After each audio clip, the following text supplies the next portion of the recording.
আসসালামু আলাইকুম ওয়া রাহমাতুল্লাহি ওয়া বারাকাতুহু। সম্মানিত দর্শক মণ্ডলী, আজকে আপনাদের সামনে আমি খুবই গুরুত্বপূর্ণ একটি ভিডিও নিয়ে উপস্থিত হয়েছি। যারা অনেক দিন থেকে সন্তান পাচ্ছেন না, অথবা অনেকের মেয়ে আছে, অনেকজন মেয়ে আছেন, কিন্তু এখন আপনি পুত্র সন্তানের জন্য আমল করতেছেন। আজকে আপনাদের জন্য খুবই কার্যকরী একটি আমল নিয়ে, একটি তদবির নিয়ে উপস্থিত হয়েছি। যারা পুত্র সন্তান চাইতেছেন, আপনাদের জন্য এই ভিডিও।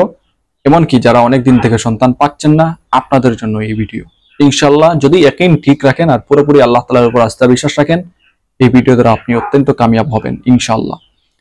তো সবকিছুই হচ্ছে আল্লাহ তাআলার করনেওয়ালা, এটা আপনাকে বুঝতে হবে, মানতে হবে। এই যে আমি এটা দিছি, এটা দিয়ে যদি সবকিছু এটাই কামিয়াবের উপায় হওয়া যেত, এটা দ্বারাই সন্তান পাওয়া যেত, এটা দ্বারাই পুত্র সন্তান পাওয়া যেত, তাহলে দুনিয়াতে এমনিতেই পাত্রী খুঁজে পাওয়া যায় না। কত কষ্ট হয় একটা পাত্রী বের করতে হলে। তাহলে সবাই এরকম আমল করে সবাই পুত্র সন্তান পাইতো, আর পাত্রী বিয়ে কপালে জুটতো না। তো এটা আল্লাহ তাআলার নিজাম অনুযায়ী আল্লাহ তাআলা সবকিছুই করবেন, কিন্তু আপনি আমল করবেন, চেষ্টা করবেন, হয়তো আমলের উসিলায় আল্লাহ তাআলা পরিবর্তন করবেন এটাতে। তো সবকিছুই করবেন আল্লাহ তাআলা, এখানে অন্য কিছুর আমলের, কবিরাজের, আরো কোনো কিছুর কোনো ক্ষমতা নেই, মাজারের কোনো ক্ষমতা নেই, জিরো ক্ষমতা। হ্যাঁ, উসিলা হিসেবে সবাই উসিলা হতে পারে, ঠিক আছে, কিন্তু দেনেওয়ালা একমাত্র আল্লাহ তাআলা। যেটা আল্লাহ তাআলা কোরআন শরীফে বলছেন, যাকে ইচ্ছা সন্তান দান করি, যাকে ইচ্ছা ছেলে দান করি, যাকে ইচ্ছা মেয়ে দান করি, যাকে ইচ্ছা দুটাই দান করি, অর্থাৎ ছেলেও পাবেন মেয়েও পাবেন। আবার আল্লাহ তাআলা বলছেন, যাকে ইচ্ছা কোনোটাই দান করি না, ঠিক আছে। সবকিছু এর নিয়ন্ত্রণ হচ্ছেন আল্লাহ তাআলা। তো আপনিও চাইবেন আল্লাহ তাআলার কাছে। কোনো মানুষকে যদি আপনি এরকম বলেন যে ওর কাছ থেকে তদবির নিলে বাচ্চা পাওয়া যায়, এটা হবে সম্পূর্ণ শিরিক, ঠিক আছে। ওর কাছ থেকে তদবির নিলে বাচ্চা পাওয়া যায়, তাহলে হাজার হাজার মানুষ বন্দা আছে যাদের বাচ্চা হচ্ছে না, তাদের আনেন, এনে বাচ্চা দেন। ওইরকম শিরিক থেকে দূরে থাকবেন। হ্যাঁ, হতে পারে একজনের উসিলায় হয়েছে, তার উসিলায় হয়েছে, হতে পারে আল্লাহ তাআলা হয়তো একে কবুল করছেন, হয়েছে।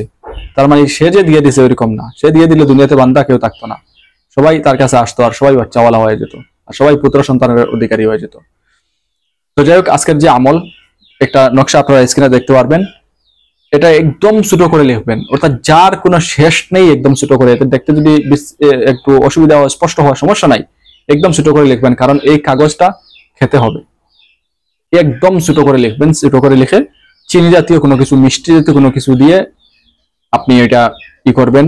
মিষ্টি জাতীয় কোনো কিছুর সাথে ওই কাগজের টুকরাটা আপনি খেয়ে ফেলতে হবে। যদি অনেকদিন থেকে বাচ্চা না হয়, আপনিও এটা করেন।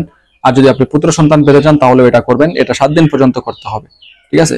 তো এটা যে আমল, সেটা হযরত শাইখ ফরিদউদ্দিন রহমতুল্লাহ আলাইহি বলেছেন, নিম্নলিখিত কালাম কাগজে 60টি টুকরায় লিখে প্রত্যেক দিন এক টুকরা কাগজ চিনি সহ, চিনি জাতীয় কোনো জিনিস দিয়ে মহিলাকে অজু অবস্থায় খাওয়ালে তার বন্ধাত্ব দূর হবে এবং আল্লাহর ইচ্ছায় তার পুত্র সন্তান লাভ করিবে। তো এটার জন্য আপনি চিনি জাতীয় কোনো কিছুতে আপনি মিক্স করবেন, আগেও বলছি। আর প্রতিদিন একটা করে আপনি 7 দিন পর্যন্ত খাবেন। খাওয়ার সময় অবশ্যই অজু সহকারে আপনি খেতে হবে, অজু লাগবে, শর্ত হচ্ছে অজু সহকারে আপনি এটা খেতে হবে। দেখবেন ইনশাআল্লাহ ওই 7 দিনের ভিতরে, অথবা আরো 7 দিন আপনি অপেক্ষা করবেন, 21 দিন পর্যন্ত অপেক্ষা করবেন, ইনশাআল্লাহ এর ভিতরে আপনি কোনো ভালো ফলাফল পাবেন। এরকম দৃঢ় বিশ্বাস আল্লাহ তাআলার উপর রাখবেন, যেরকম আগে বলছি এরকম দেখবেন ইনশাআল্লাহ অত্যন্ত উপকার পাবেন, ঠিক আছে।